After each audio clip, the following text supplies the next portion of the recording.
السلام علیکم ویورز. یہ بے شمار ہمارے ویورز نے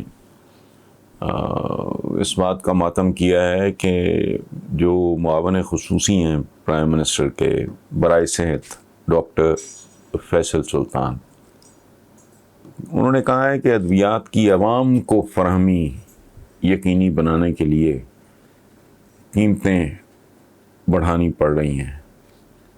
بہت سے لوگوں نے اس پہ بہت سی بات کی ہیں جو شاید کو بہت زیادہ پلیزنٹ نہ ہو. مجھے یہ لاجک کچھ اس طرح کی لگی ہے کہ بھئی عوام کو اپنے کام کرانے کے لیے چونکہ دقت پیش آ رہی تھی، اس لیے رشوت کے ریٹ میں اضافہ ہو گیا ہے. عوام کو چونکہ دقت پیش آ رہی تھی انصاف کے حصول میں، اس لیے وہاں رشوت کے ریٹ میں اضافہ کیا جا رہا ہے. تو and so on so forth. یہ لاجک اپنی سمجھ میں نہیں آ رہی. یہ کمزور گورننس کی نشانی ہے. یہ آخری حل ہے نا. آپ کی رٹ نہیں ہے،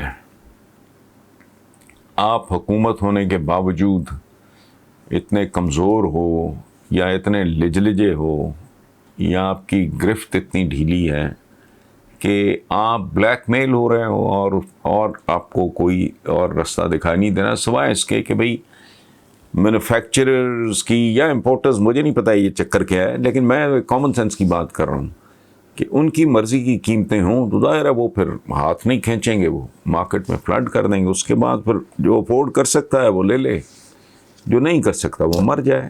اس ملک میں تو 73 سال سے زندگی اسی ڈگر پہ اسی سٹائل میں چل رہی ہے. تو بیسیکلی ڈاکٹر فیصل سلطان بہت اچھے بہت بھلے آدمی ہیں، لیکن وہ ظاہر ہیں ان کے بس میں نہیں ہے یہ.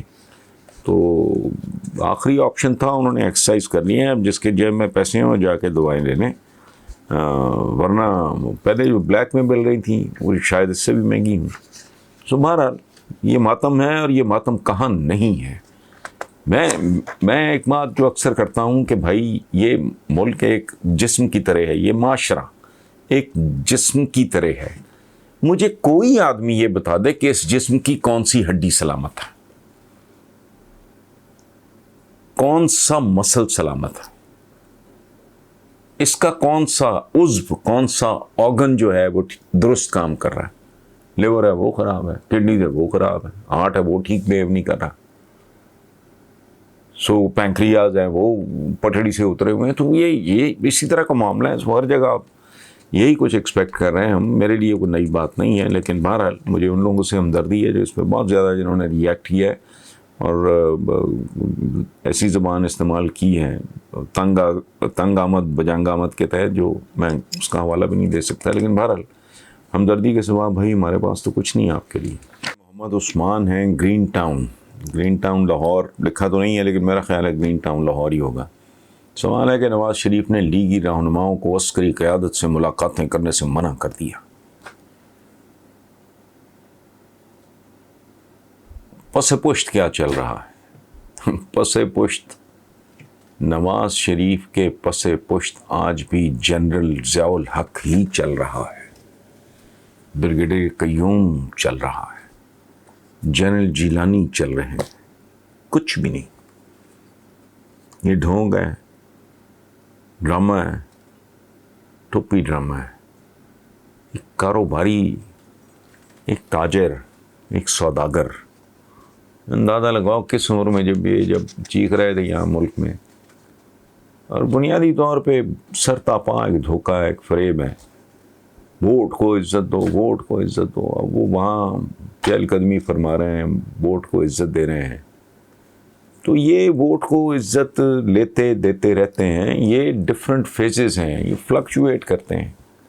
اور ان کے بارے میں نے کیا بات کرنی ہے. پیر پگاڑا جو تھے، موجودہ نہیں ان سے پہلے، ان کا ایک تاریخی جملہ ہے ان لوگوں کے بارے میں کہ یہ جب کمزور ہوتے ہیں تو پاؤں پکڑتے ہیں، جب طاقتور ہوتے ہیں تو گریبان پکڑتے ہیں. تو یہ پہلے بھی یہ اسی طرح تھا، کوئی نئی بات نہیں ہے. تو پیداوار ان لوگوں کی ہے. یہ آرمڈ فورسز کی. اور ایک اور بات میں آپ کو بتاؤں ذاتی طور پہ، میرا یہ کنسیڈرڈ اوپینین ہے، یہ فوج کو بلیم کرنے کا بہت رواج ہے. یہ اس طرح کے لوگ جو ہیں اس طرح کی بات کرتے ہیں. جو نواز شریف نے ریسنٹلی اپنی وہ بدنام زمانہ تقریر میں بھی کی، جس کو ہندوستان میں سیلیبریٹ کیا گیا، یہ بنیادی طور پہ ہوس اقتدار کے مارے ہوئے، اور یہ بخار چڑھا ہوا ہے ان کو. یاد ہے ان کی صاحبزادی کی تقریر، پیشی سے نکلے تھے باہر، حکمران خاندان کے ساتھ، یہ تم ہو کون؟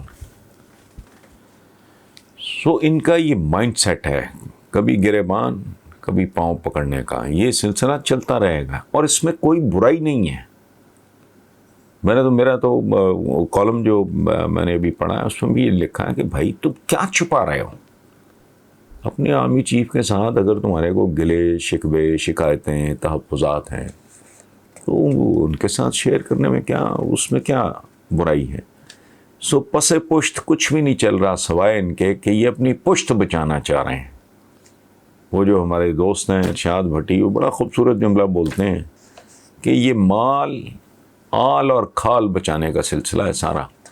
اور کوشش ان کی، بہت ہی ڈیسپریٹ کوشش ان کی یہ ہے کہ اقتدار کا یہ جو لوٹ مار کا سلسلہ ہے یہ اب اگلی نسل میں ٹرانسفر ہو جائے. اس کے علاوہ اور کیا ہونا، پس پشت کیا ہے، ڈیسپریٹلی آخری لمحے تک کوشش کریں گے، اور فائنلی پھر جو بھی ہوگا دیکھا جائے گا. Thank you very much.